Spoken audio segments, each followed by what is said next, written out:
میں نے بتایا یہ جو گانا بجانا موسیقی ہے نا، اس کی مثال ہے چرس کی. اس کا وقتی نشہ ہوتا ہے لیکن دیر پا اس کے نتائج نہیں نکلتے. تو یاد رکھو اپنے آپ کو جس لائف پہ سیٹ کر لو گے نا، چرسی نے اپنے آپ کو کس پہ سیٹ کیا ہوا ہے؟ چرس پہ. اس کو چرس ملنے سے اب خوشی نہیں ہوتی، نہ ملنے سے غم ہوتے ہیں. تو جو آدمی اپنے آپ کو موسیقی کی دھنوں پہ سیٹ کر لیتا ہے، اب اس کو موسیقی سے خوشی نہیں ہوتی، موسیقی نہ ملنے سے ڈپریشن میں جاتا ہے وہ.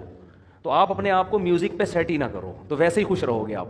جیسے ہم چرس پیے بغیر ہی ہمیں وہ مزہ تازگی ہے جو چرسیوں کو چرس پینے کے بعد ہوتی ہے. کیا خیال ہے؟ جو چائے کے عادی نہیں ہوتے وہ چائے پیے بغیر ہی ان کو ٹینشن ہی نہیں ہوتی. تو اسی طرح یاد رکھو جو موسیقی پہ سیٹ ہو گیا وہ اب گانے بجانے کے بغیر اس کو سکون نہیں ملتا. تو جو نہیں آتی تو نہیں ہے تو چھوڑ دو.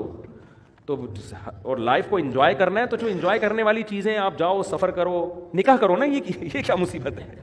آپ مجھے بتاؤ ایک شادی آپ کی دھوم دھام سے ہو، اس سے بہتر نہیں ہے دال چاول کے ساتھ 4 شادیاں کر لو آپ. کیا خیال ہے؟ وہ دھوم دھام ایک رات کا ہوگا نا، دھا ہو اٹھے، فائرنگ ہوئی، ٹھا ٹھا ٹھا، دلہن رخصتی ہو گیا، 1 ہفتہ گھلا گلا، 2 ہفتہ 1 مہینہ لگا لو، ختم. اب کیا ہوگا؟ تو وہی بیگم آپ کی، وہی بچے آپ کے، کیا انجوائے کرو گے؟ اس سے بہتر ہے کوئی ٹھاٹھا ٹھاٹھا نہیں، سادگی سے ایک بیوی آ گئی، کوئی ٹھاٹھا ٹھاٹھا نہیں، پھر دوسری آ گئی، تیسری آ گئی، چوتھی آ گئی. ایسا انجوائے کرو گے لائف کو، صحیح بتا دو. سمجھتے ہو؟ سمجھتے سب ہو؟ سمجھتے سب. اور تفریح کرو، جاؤ چترال میں جاؤ، وہاں پر باغات ہیں، چشمے، ایسا مزہ آتا ہے. شکار کرو، گلگت جاؤ، اور اللہ بھلا کرے آپ کا سوات جاؤ، ایسی خوبصورت جگہیں، چشمے، آبشاریں، ایسی صحت بھی اچھی ہو جاتی ہے. پیسہ ان چیزوں پہ خرچ کرو یار. یہ کیا ایک رات کا شراب کا باب ہو گیا؟ اور اس سے ڈپریشن، بد نظری الگ ہوتی ہے، سیٹنگیں الگ ہوتی ہیں، ان کے پھر ایک الگ مسائل ہیں، رشتہ داریاں الگ ٹوٹتی ہیں، بہت مسائل ہیں اس سے.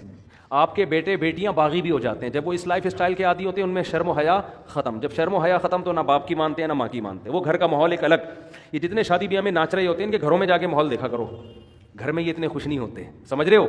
گھر میں بیٹی ماں سے تمیز سے بات نہیں کرتی ہے. اماں الگ میوزک سن رہی ہوتی ہیں، بیٹی الگ فلم دیکھ رہی ہوتی ہے. حقیقت ہے. ابا بھی ناچ رہے ہیں، بیٹا بھی ناچ رہا ہے، تو گھر میں اب ان کے ماحول نہیں ہوتا. یہ 1 مہینے کی خوشی کی خاطر اپنے گھر کی خوشیوں کو آگ لگا دیتے ہیں. اور جو میوزک اور ان چیزوں میں نہیں پڑتے ان کے گھروں میں سکون ہوتا ہے. بیٹی ماں کی اطاعت کرتی ہے، بیٹا باپ کی اطاعت کرتا ہے، محبت ہوتی ہے ایک دوسرے کے ساتھ. تو یہ سب چیزیں نیچرل نہیں ہیں، مصنوعی ہیں.